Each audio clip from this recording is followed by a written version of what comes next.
Hello बच्चों, let's read this question. Let an ellipse E X square upon A square plus Y square upon B square is equal to 1, A square greater than B square, passes through root 3 upon 2 comma 1 and has eccentricity 1 upon root 3 if a circle centered at focus f alpha comma 0 alpha greater than 0 of e and radius 2 upon root 3 intersects e at 2 points p and q, then pq square is equal to.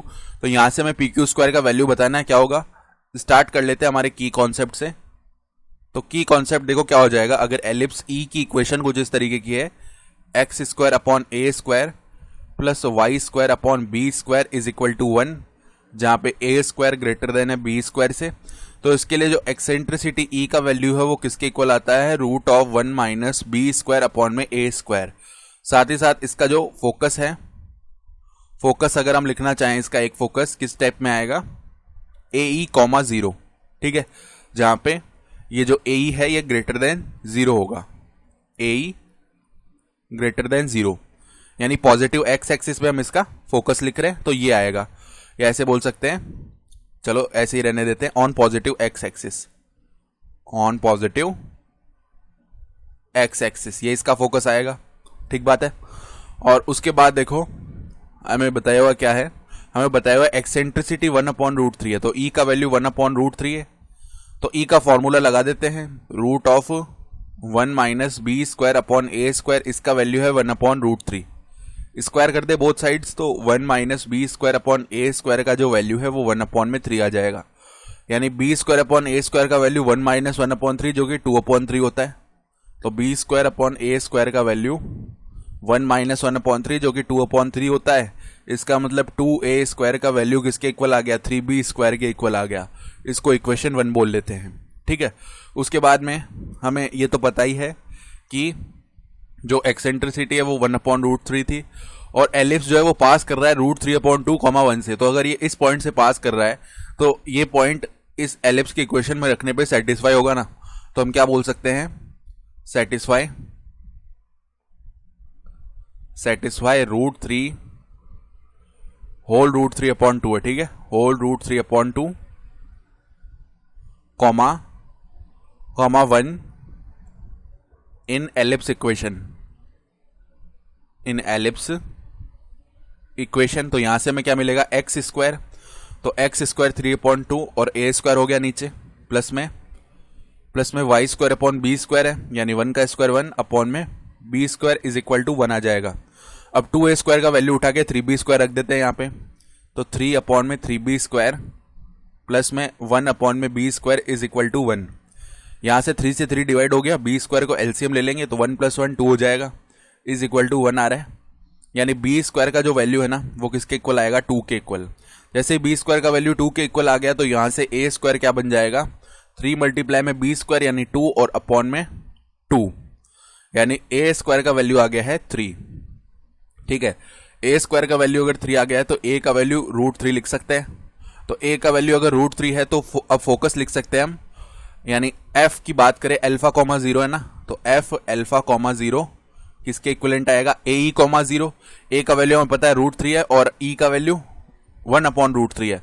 तो यहां पे बोल सकते हैं कि root 3 multiply में 1 upon में root 3 comma 0, ये इसके कोऑर्डिनेट्स बनेंगे जो कि आ जाएगा 1 कॉमा 0.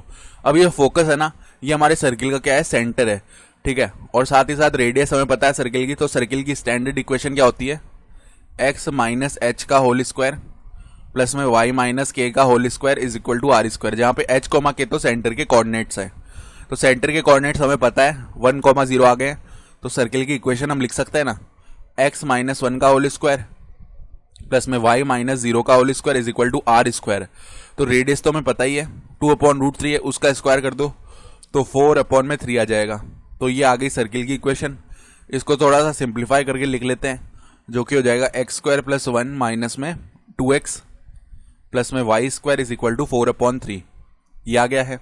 ठीक है, और एलिप्स की इक्वेशन जो हमें दी हुई थी उसको भी लिख लेते हैं, x square upon A square.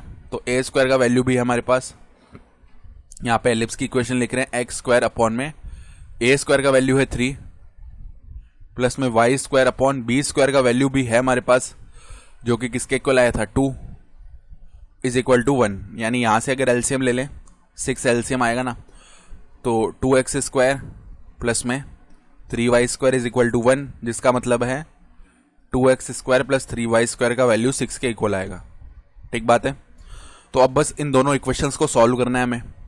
तो सॉल्व कैसे कर सकते हैं, थोड़ा सा देखो यहाँ पे क्या करते हैं। पहले सॉल्व करने के लिए इस 3 को हम इस तरफ लेके आते हैं, तो 3x² हो गया, प्लस में 3 हो गया, माइनस का 6x प्लस में 3y², ठीक बात है, इज इक्वल टू 4। सही है। अब ये जो वैल्यू है 3y² का, यहाँ से निकाल लेते हैं। 3y² का वैल्यू निकालना चाहेंगे तो ये क्या मिल जाएगा हमें, 6 माइनस में 2x²। ये वैल्यू उठा के यहाँ पे रख देते हैं, तो 3x² और 4 इस तरफ आया तो क्या हो जाएगा, 3 माइनस 4 यानी -1, माइनस का 6x, 3y² का वैल्यू उठा के रख दो, 6 minus 2x² is equal to 0। ठीक है। तो अब देखना 3x² माइनस 2x², ये तो केवल x² बच गया, तो x², फिर माइनस का 6x है, माइनस का 6x हो गया, फिर -1 प्लस 6 यानी कि प्लस का 5 है, इज इक्वल टू 0 है। अब मिड टर्म स्प्लिट कर लो, x² माइनस का 5x minus x plus 5 is equal to 0। अब यहाँ से अगर x को कॉमन कर लिया, x माइनस 5 बच जाएगा, -1 को कॉमन कर लिया, x माइनस 5 बच जाएगा, इज इक्वल टू 0। फर्दर अगर x माइनस 5 को कॉमन कर लिया तो x माइनस 1 बच जाएगा, ये इक्वल टू 0। यानी x के दो वैल्यू आएंगे, एक तो x इज इक्वल टू 5 आएगा और एक x इज इक्वल टू 1 आएगा।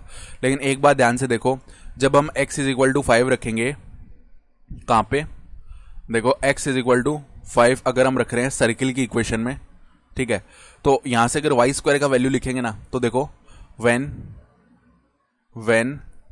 x इज इक्वल टू 5 ये रख रहे हैं सर्किल की इक्वेशन में, तो y² इज इक्वल टू क्या आने वाला है, y² is equal to 4/3 minus और 5 माइनस 1 कितना होता है, 4 का स्क्वायर यानी 16।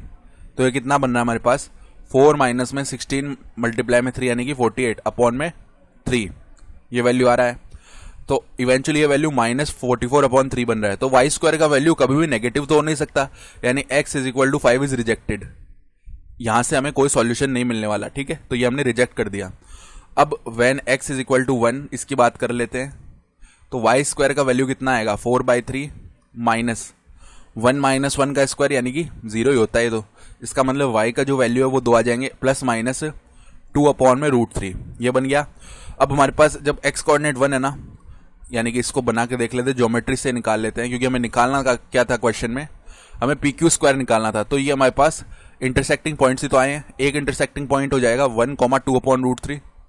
तो मान लो यहाँ पे 1 है और यहाँ पे 2/√3 है, तो ये तो P मान लेते हैं, ठीक है, तो 1,2/√3 मान लिया इसे, और एक पॉइंट आएगा 1,-2/√3, तो 1,-2/√3 ये Q पॉइंट हो गया।